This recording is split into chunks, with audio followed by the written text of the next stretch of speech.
Bismillahirrahmanirrahim. Assalamu alaikum. How are you students? I hope you'll be fine. The Lumber Room chapter number 8 ये हमारे पास एक बड़ी interesting सी story है जिसको हम बड़ी जो है वो डिटेल के साथ डिस्कस कर चुके। आज हम करेंगे इसकी एक्सरसाइज ई कॉम्पोजिशन का जो पार्ट है जिसमें हमसे कहा जा रहा है कि imagine that you have discovered a workshop an old chest और अ शिपरैक। ठीक है, आपकी एक वर्कशॉप है, ठीक है, और आपने एक ओल्ड चेस्ट यानी एक पुराने ख़जाने का या एक शिपरैक एक टूटी हुई कश्ती का कोई टुकड़ा आपको मिला है। And right a vivid description, आपको एक रियलिटी बेस्ड जो है उसकी डिस्क्रिप्शन लिखनी है कि वो किस तरह का है ओल्ड चेस्ट या शिपरैक of it, and also write what thoughts the discovered objects bring to your mind। और इससे आपके दिमाग में क्या क्या ख्यालात आते हैं वो सारा आपको डिस्क्राइब करना है। तो स्टार्ट करते हैं, देर किस बात की, वीडियो एंड तक देखिएगा और मेरे साथ साथ लिखते जाइएगा। ठीक है स्टूडेंट्स, स्टार्ट करते हैं। तो मैंने इसको एक छोटी सी स्टोरी की शक्ल दी है कि a few months back when I was sailing with my expert team in the sea we found a mystery shipwreck under the water. ठीक है, कुछ महीनों पहले मैं अपनी एक टीम के साथ मैंने अपने आप को बता दिया कि जैसे मैं एक बहुत ही ज़बरदस्त जो है वो ट्रैवलर हूँ और मैं एक अपनी एक्सपर्ट टीम के साथ जो है वो जा रही थी और मुझे समंदर में टहलते टहलते यानी कि घूमते घामते पानी के अंदर एक शिपरैक मिला। ठीक है, फिर क्या हुआ, When we were exploring the remaining of the shipwreck, जब हम उसको एक्सप्लोर कर रहे थे इधर उधर, हम जो है वो नई नई चीज़ों को खंगाल रहे थे, we found several chests inside, हमें वहाँ पर बड़े बड़े बक्से नज़र आए।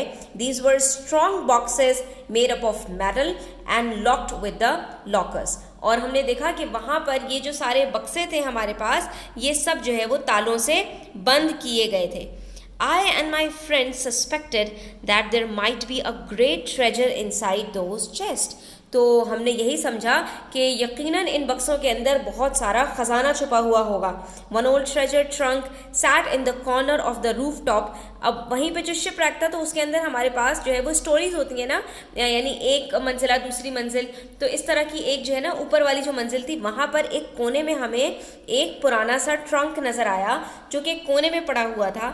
It's worn down exterior was telling stories of adventurous past। और उसका जो टूटा फूटा सा जो बकिया हिस्सा बाकी बचा हुआ था वो पुराने ज़माने की, पुराने वक्तों की जो है वो याद ताज़ा कर रहा था कि ये अपने वक्त में कितना ज़बरदस्त रहा होगा और इसने कितनी ज़्यादा इधर से उधर ट्रैवलिंग की होगी। It's only shiny brass latches, बस उसके जो तारे रह गई थी were now dull and tarnished with age but they still held tightly to keep the treasure hidden inside. अब उसके अंदर जो तारे थी जिससे उसको बांधा गया था वो जो थी वो ब्रास की थी, सिर्फ वही थी ब्रास की, जो कि अब जो है वो पीली पड़ चुकी थी, लेकिन अभी भी वो टाइट से बंधी हुई थी और अंदर जो ख़जाना मौजूद था उसकी वो बाहिफाजत उन्होंने उसको रखा हुआ था। नेक्स्ट क्या हुआ, the trunk was made of. अब हम बता रहे हैं कि वो ट्रंक किस तरह का बना हुआ था, हमने यहाँ पर अब ट्रंक को डिस्क्राइब करना है। ठीक है, तो the trunk was made of strong wood with deep snatches that revealed its long history. हमने देखा कि ये बना हुआ था एक लकड़ी का, ठीक है, वो जो ट्रंक था, बाकी जो हमने चेस्ट देखे थे वो मेटल के थे, लेकिन ये एक लकड़ी का डब्बा था। ठीक है स्टूडेंट्स, और उसके मतलब उसके ऊपर जो निशानात थे, खरोचें थी, तो उससे पता चल रहा था कि इसकी कोई पुरानी हिस्ट्री होगी, पुरानी कोई इसकी अपनी कहानी होगी। Its deep heavy lid creaked as it was lifted open. जब हमने उसकी जो ऊपर से उसका ढकना उठाया तो उसमें से एक ची कर की आवाज़ आई, क्योंकि जाहिर सी बात है बहुत अरसे से वो बंद पड़ी रही होगी जब हमने उसको खोलने की कोशिश की। फिर क्या हुआ, revealing a valuable collection of memories, जिससे हमें अंदाज़ा हुआ कि कितनी सारी इसके अंदर पुरानी यादें इससे वाबस्ता हैं।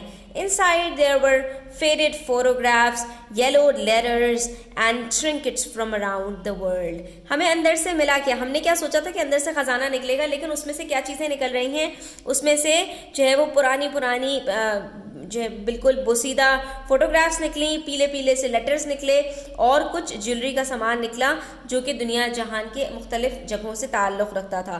The musty smell of the trunk wafted out. और जैसे हमने वो डब्बा खोला तो जैसे किसी पुरानी चीज़ को आप खोलें तो उसमें से एक अजीब सी स्मेल सी निकलती है ना, तेज़ सी, तो वैसे ही उसमें से एक स्मेल सी आई, evoking memories of distant places, जो दूर दराज इलाकों की खुशबुओं को अपने अंदर सिमोए हुए थी, एंड टाइम्स गॉन बाय, और पुरानी पुरानी यादें अपने अंदर समेटे हुए थी।